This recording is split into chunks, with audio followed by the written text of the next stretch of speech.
မြန်မာနိုင်ငံမှာ PC ကို wire ကျိုး2ချောင်းပူးပြီးတော့ဖွင့်နေဆိုရင်နာမည်ကြီးရလို့ကြားတယ်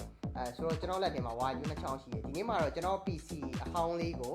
ကျွန်တော် wire ကျိုး2ချောင်းပူးပြီးတော့ဖွင့်ပြမှာပဲဖြစ်ပါတယ်ဆိုတော့ let's go guys Okay, let's go. safety first ပါကျွန်တော်ဒီဟာလေးကိုပူပေးပြီးတော့လုပ်လိုက်မယ်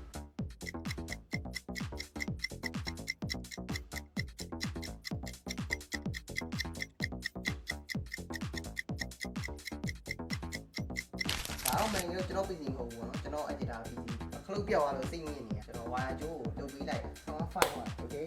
တကယ်ပွင့်လားမပွင့်လားဆန်းကြည့်เนาะဆန်းကြည့် oh shit တကယ်ပွင့်နေရ technology ဟိုဆိုတော့တကယ်ပွင့်ပါတယ်ဆိုတော့အပေါ်ပဲကြည့်လိုက် look at this ဆိုတော့ဒီဟာ power ပြန်ပိတ်လို့ရအောင်လုပ်ကြည့်မယ်ပေါ့နော်ဆိုတော့ power ပိတ်တာကတော့ကျွန်တော်ခလုတ်ဆိုရင်ဖိထားရတယ်ဒါကိုလည်းအကြိုက်ဘူးအေးပိတ်ပါဒါထက်လိုက်လား sorry what the fuck